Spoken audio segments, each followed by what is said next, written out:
Hello students. In the previous video we have learned how to calculate net profit before tax. Net profit before tax की ज़रूरत हमें cash flow from operating activities के लिए पड़ती है. तो in this format हम देखेंगे कि क्या चीज़ हमें माइनस करनी है और कौन सी चीज़ें हमें लेस करनी है. तो पहले हम नेट प्रॉफिट बिफोर टैक्स में एडजस्टमेंट्स करेंगे नॉन कैश और नॉन ऑपरेटिंग आइटम्स को. जैसे आप देख रहे हो यहाँ पर ऐड है डेप्रिसिएशन. डेप्रिसिएशन एक नॉन कैश आइटम है जो हम वापस ऐड करते हैं because before the calculation net profit and loss account में हमने उसे डेबिट साइड में लिखकर ग्रॉस प्रॉफिट में से माइनस किया था जो कि एक नॉन कैश आइटम है. तो हमें उसके वापस ऐड करना है. Preliminary expenses, discount on issue of debentures, ये भी हम लोग नेट प्रॉफिट के कैलकुलेशन के टाइम पर माइनस करते हैं. बट जो दोनों ये आइटम्स हैं ये हमारी नॉन ऑपरेटिंग आइटम है, ये ऑपरेटिंग आइटम नहीं है. गुडविल, पेटेंट्स, ट्रेडमार्क्स एमोटाइज्ड, जो गुडविल, पेटेंट्स, इसकी जो वैल्यू जब कम हो जाती है, ख़त्म हो जाती है, रिटर्न ऑफ हो जाती है, तो वो हमारी नेट प्रॉफिट को कम करती है जो कि हमारी एक नॉन ऑपरेटिंग आइटम है. Interest paid on short term loans और लॉन्ग टर्म लोन्स में, बोरोविंग्स में हमने इंटरेस्ट पे किया है, उसे भी वापस ऐड करना है क्योंकि ये भी एक नॉन ऑपरेटिंग आइटम है. Interest paid on bank overdraft non operating item है.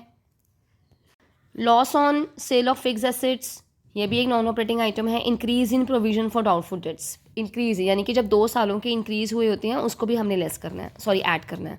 ये पहले लेस हुई यानी कि जो हमारी चीज़ें हमने आइटम्स को डिडक्ट किया है हमें उसे वापस ऐड करना है. इंटरेस्ट इनकम, कोई हमने इन्वेस्टमेंट्स की हुई थी उसके ऊपर इंटरेस्ट हमें रिसीव हुआ था जो हमने for the calculation net profit हमने उसको ऐड किया था, but that is are non operating item.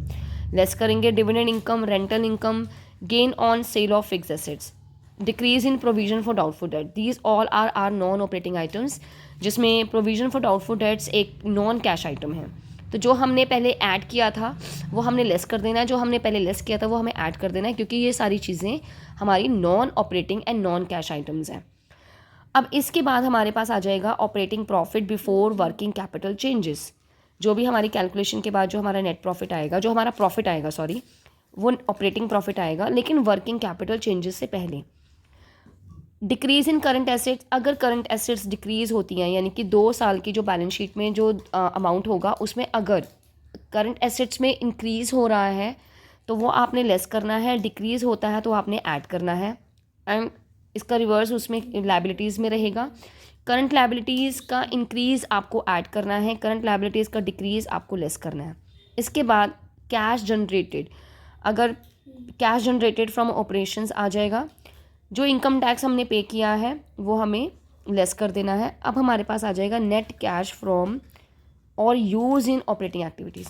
ये जो आप देख रही हैं जो ब्रैकेट्स लगे हुए हैं ये हमने माइनस के लिए हमने ब्रैकेट्स लगाते हैं. मैथमेटिकली यहाँ पर माइनस का साइन नहीं लगता है, अकाउंट्स में माइनस के आइटम को दिखाने के लिए हमें ब्रैकेट पुट करना होता है. अगर हमारा इसकी कैलकुलेशंस के बाद आंसर प्लस में आता है तो हमारा है कैश फ्रॉम ऑपरेटिंग एक्टिविटीज़. अगर हमारा आंसर इसमें अमाउंट जो माइनस में आएगा यानी कि ब्रैकेट में अगर हम लिख रहे हैं माइनस में आंसर आता है तो वो हमारा है net cash used in operating activities. तो ये कैश फ्लो स्टेटमेंट बनाने का मेन मकसद ही यही है कि हम कैश को चेक कर रहे हैं कि ऑपरेटिंग एक्टिविटीज़ में कैश कहाँ यूज़ हो रहा है, कहाँ से, कौन से सोर्सेज से मिल रहा है. अगर तो कैश इनफ्लो ज़्यादा है ऑपरेटिंग एक्टिविटीज़ में तो वो पॉजिटिव आंसर आएगा, और अगर वो माइनस में है तो यानी कि वो कैश यूज्ड हुआ है ऑपरेटिंग एक्टिविटीज़ में.